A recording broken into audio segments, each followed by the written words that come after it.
El libro Vacas, cerdos, brujas y guerra de Marvin Harris es una obra de gran importancia dentro de la antropología, ya que aborda las prácticas culturales y los comportamientos humanos, pero lo hace desde una perspectiva que es materialista y ecológica.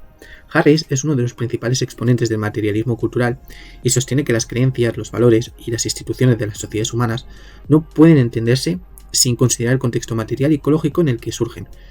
A través de este enfoque, Harris intenta desentrañar lo que son los misterios detrás de los fenómenos aparentemente irracionales, como podrían ser el tabú de comer ciertos animales, las acusaciones de brujería o la aparición de las guerras, al examinar lo que son las condiciones materiales que las sustentan. En su obra, Harris explora varios casos concretos y enigmáticos, como por qué las vacas son veneradas en la India, o por qué los cerdos son rechazados en algunas culturas, y cómo las creencias sobre las brujas y las guerras han sido influenciadas por factores económicos, ecológicos y sociales. El texto, por lo tanto, ofrece una perspectiva integral que busca explicar lo que es el comportamiento humano no solo a través de la ideología, sino también a través de aspectos materiales, ¿no?, y prácticos que configuran la vida de las sociedades. Uno de los casos más emblemáticos que Harris aborda es el tema de las vacas en India, donde estos animales son considerados sagrados. En muchas culturas, especialmente en el contexto hinduista, las vacas son veneradas, y la práctica de matarlas o incluso comer carne de vaca es vista como un sacrilegio. A simple vista, esta creencia religiosa podría parecer irracional o anacrónica en un contexto moderno. Sin embargo, Harris va más allá de lo que es la interpretación religiosa y propone que la prohibición de matar vacas tiene una lógica económica y ecológica mucho más clara, ¿no? Según Harris, las vacas en la India pues tienen un valor mucho más alto vivo que muerto.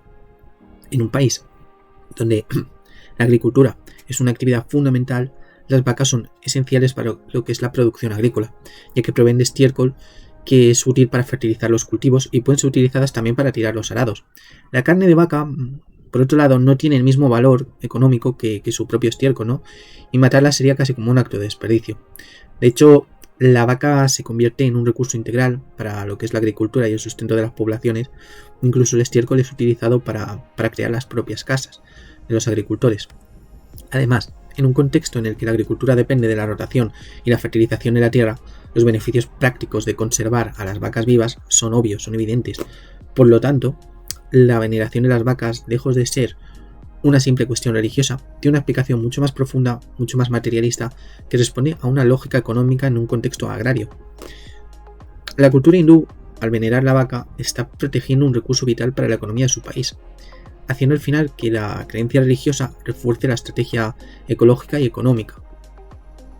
Por otro lado, los cerdos, animales que en muchas culturas occidentales son una rica fuente de alimentos, es objeto de tabús en otras culturas, en otras sociedades, como en el caso de algunas de Medio Oriente o, por ejemplo, del norte de África.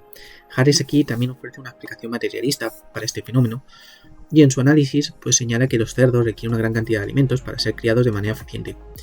Y en regiones donde los recursos agrícolas son limitados, mantener cerdos no es una opción viable. Estos animales también son menos adaptables a las condiciones ecológicas de muchas zonas áridas o semiáridas. Y esto los convierte en una opción mucho menos eficiente desde el punto de vista económico y ecológico. La prohibición de consumir cerdo de algunas religiones, como por ejemplo el judaísmo o el islam, no es entonces una simple imposición moral o divina, sino que tiene una base ecológica.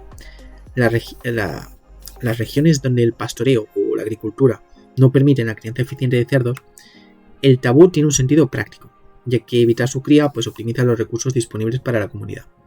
Por otro lado, el cerdo se alimenta, por ejemplo, de bellotas y otros alimentos de los cuales también podemos nutrirnos los seres humanos. Y eso al final los convierte en competidores del ser humano por los recursos naturales. En cambio, ¿qué come un cordero? Come hierbajos. Al final, la prohibición de comer cerdo entonces se convierte en una estrategia para gestionar de manera sostenible los recursos naturales en un entorno determinado. Otro aspecto clave que Marvin Harris aborda es la cuestión de la brujería. Es un fenómeno que ha provocado persecuciones y caza de brujas a lo largo de la historia. Este capítulo es muy interesante porque explora cómo las acusaciones de la brujería están ligadas a factores de control social y económico. Harris sugiere que en muchas sociedades las acusaciones de brujerías han sido utilizadas para justificar de alguna manera la exclusión y el castigo de individuos que representaban una amenaza para el orden social y económico. En particular, las acusaciones de brujerías en comunidades rurales a menudo se relacionan con tensiones sociales sobre la distribución de los recursos. Aquellos que eran percibidos como una carga para la comunidad como por ejemplo los pobres o los marginados, a menudo eran acusados de practicar la brujería, ya que se creía que sus actos mágicos causaban daño a la cosecha o a la prosperidad a la comunidad. Así que además añadimos a esta idea que las brujas son perseguidas en culturas occidentales y no en otras, donde son veneradas. Quizá porque de esta forma, como hemos indicado, pues lograban desviar la atención y no culpar a las élites de los problemas que ellos mismos generaban. En este sentido, al final, las creencias sobre la brujería pueden entenderse como una forma de control social que permite a las élites o a las autoridades mantener el orden y proteger la estabilidad de los recursos económicos.